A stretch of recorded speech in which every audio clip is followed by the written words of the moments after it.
The Surfing Violinist presents Backup Band, Violin Vlog 55, July 2025.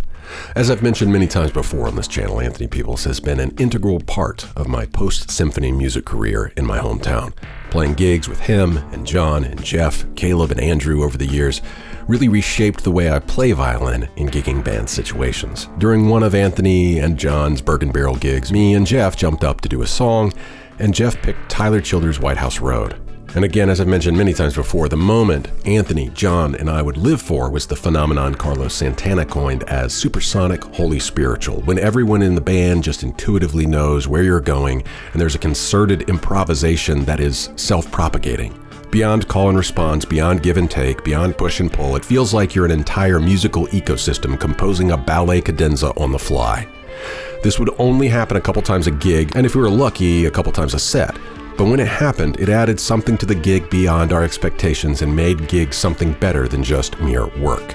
And it also made the experience better for our listeners. That first time playing White House Road with Jeff, we hit supersonic holy spiritual, and from then on, I think we all knew that Jeff had it in him to be our frontman. I mean, Anthony is the kind of musician who can never be replaced, but I think Jeff has the caliber to be a colleague with Anthony. While Anthony is more inspired by the folk stylings of the Fleet Foxes and Johnny Flynn, he found his own voice early on and has put his own fingerprint on a melange of genres between folk, soul, blues, and redneck Riviera Island music. While Jeff is more inspired by Tyler Childers and has a voice that fits well in a classic country context, I think he too has found his own voice. So when Kelly at Little Village and Melissa started bouncing around an idea for Anthony's band to do a show of our own with Jeff as the frontman, we were all into it. Mel was so stoked on this idea she marketed it as her public birthday party a few days early. Well, we did it, and for me, at least, it exceeded all expectations. Special thanks to Rocco Cox, who hopped in to serve as drummer at the last minute. I personally hit supersonic on at least 4 songs.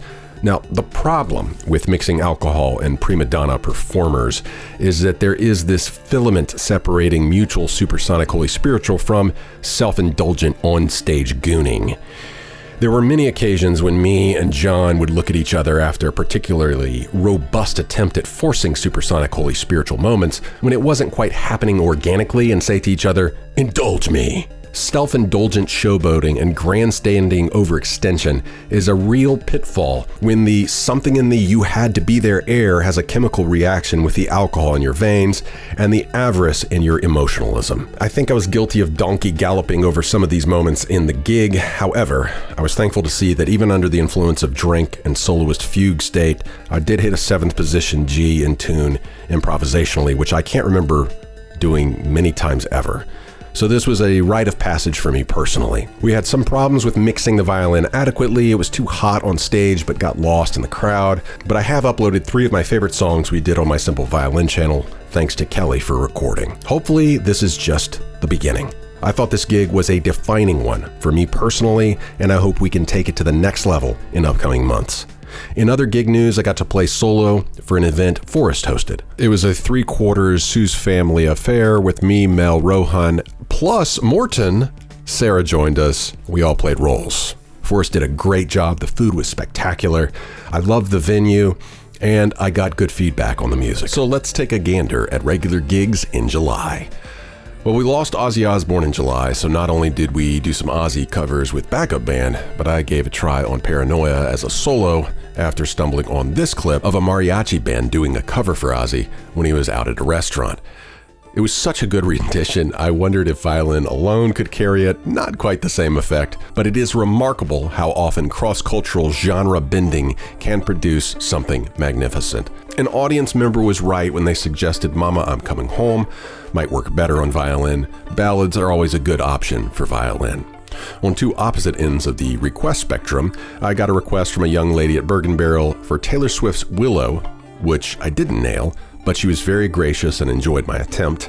It's actually perfect for violin. And then at the end of July at Ferrucci's, I got the request of the month in the form of Pour Some Sugar on Me by Def Leppard. Solo violin doesn't necessarily carry this one, but it's a fun novelty request for sure. That same night, I got the request for Willow from the young lady at Bergen Barrel. Her dad requested Meditation by Thais, which just so happens to be the song I played before I proposed to Melissa.